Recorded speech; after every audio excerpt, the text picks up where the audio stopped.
Hi friend, welcome to my kitchen. Today I am making rhubarb scones. My rhubarb patch is fully loaded, so I'm gonna go and pick some stalks and come back into my cozy kitchen, make some rhubarb scones, a cup of tea, and I thought I would bring you along with me so that you can give this easy recipe a try. It is absolutely delicious, no fail, and everybody loves them.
I love having fresh rhubarb, and this particular rhubarb came from my old farmhouse in New Brunswick that I brought with me to Nova Scotia. So this plant is probably, I'm going to say, about 60 years old.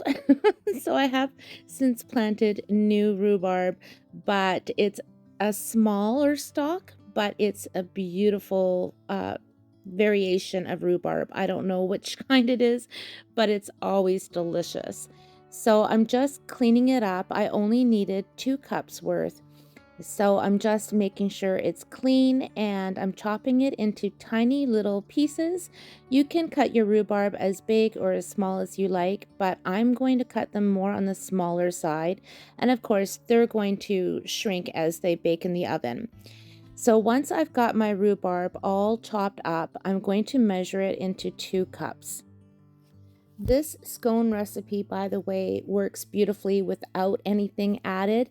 But as I mentioned earlier at the beginning of this video, if you wanted to add blueberries or apples, chocolate chips, it's completely up to you. This is a very versatile scone recipe.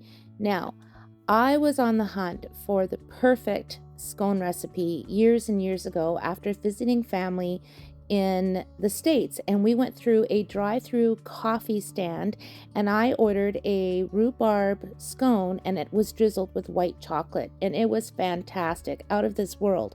So I finally figured out a recipe that was so close to it, and I, as you saw in my recipe book, titled it Beyond Fabulous Scones because these really are, and they're so simple. So to start, I'm adding 1 3/4 cup all-purpose flour.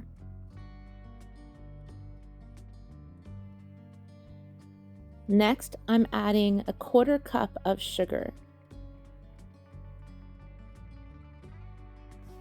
I also just realized I'd forgotten to preheat my oven, so I'm doing that now and I'm setting it at 400 degrees.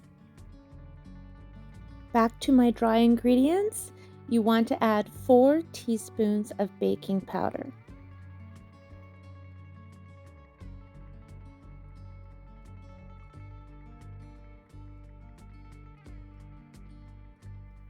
Now I'm adding my salt. I'm only using 1/8 of a teaspoon. I'm just giving that a little mixy and then I'm going to move on to the wet ingredients.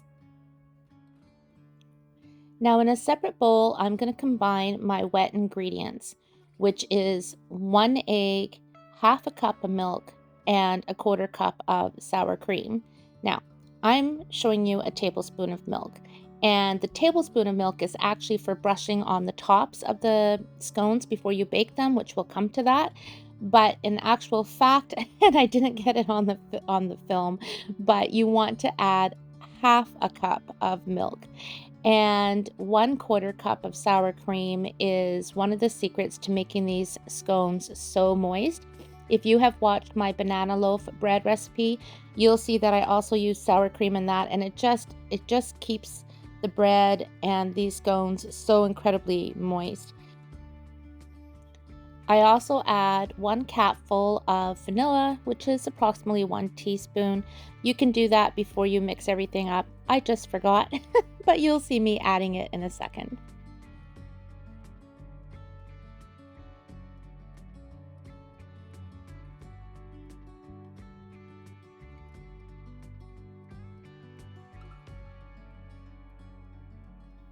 Now I'm going to set the wet ingredients aside and add the butter to my flour mixture.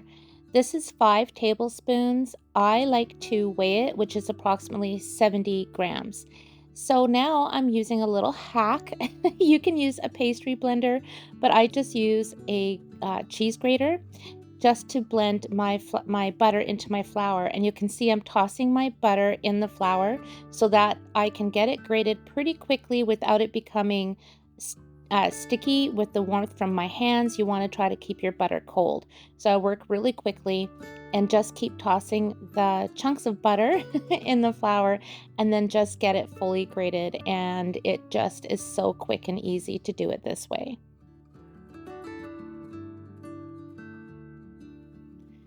Then I just take my hands and toss everything together. Now, if you want, you can add some spices to your dry mixture. I'm going to add a little bit of cardamom. You can also add nutmeg. You can add cinnamon. I really love ginger as well with rhubarb, but one of my favorite combinations with rhubarb in these scones is adding cardamom and a little pinch of nutmeg. Now, hopefully you noticed, because I forgot to mention, but I combined my chopped rhubarb in with the dry ingredients with the butter and just tossed everything around. So if you're going to add anything into your scone, such as raisins or currants, which was something my mom loved to do when she made her scones, she would always add currants, add those to your dry ingredients before you add your wet ingredients. This is another one of my favorite additions to my rhubarb scones, is a little bit of fresh lemon zest. Absolutely sensational, but it's not something you have to do. It just adds a really nice brightness to the scones with the rhubarb. Then you're going to give everything a little toss, and then next we are going to add the wet ingredients.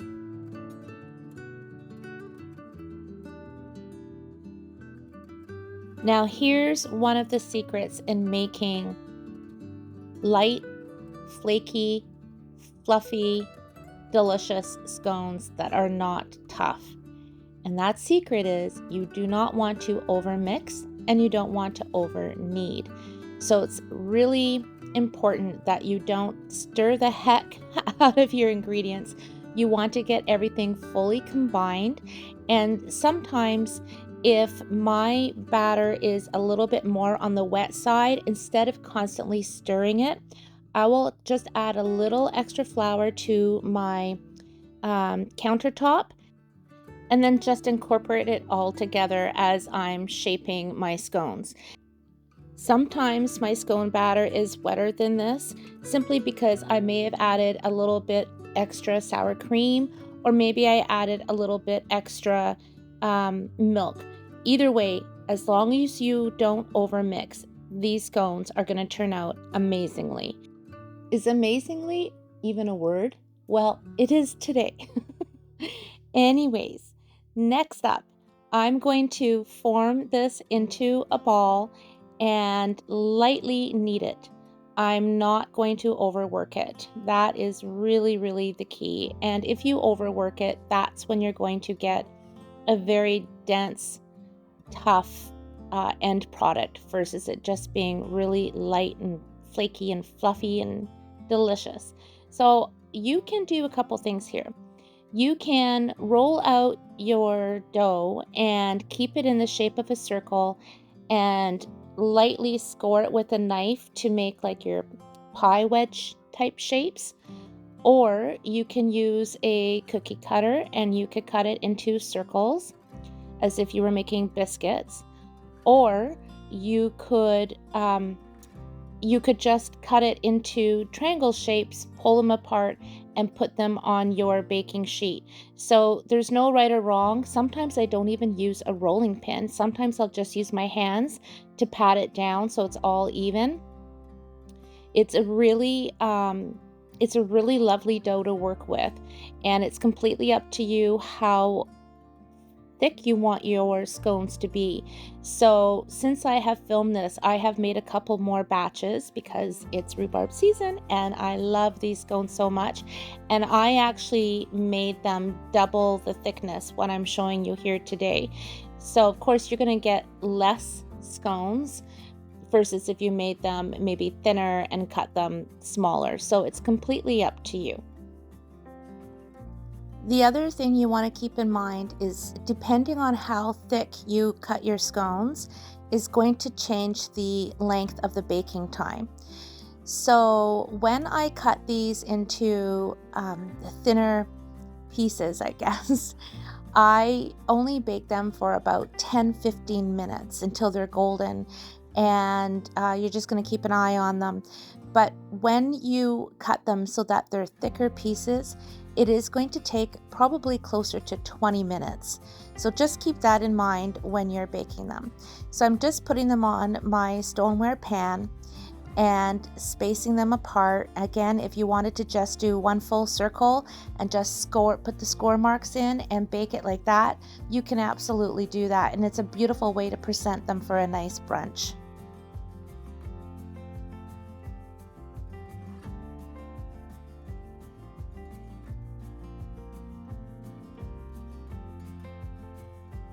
The last step before I pop these into the oven is simply brushing on a little bit of milk and sprinkling on a little bit of white sugar.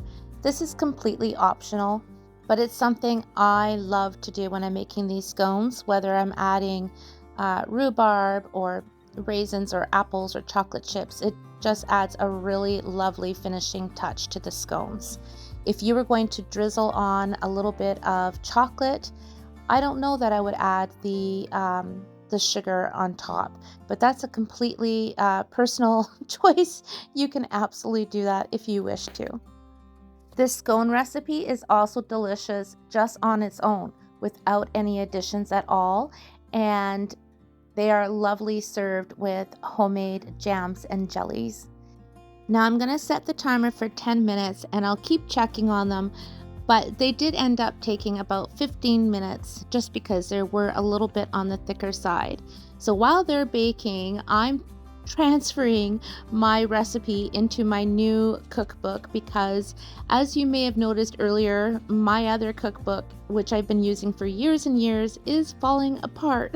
So I'm trying to get all of my recipes into one book. So I'm just jotting it down.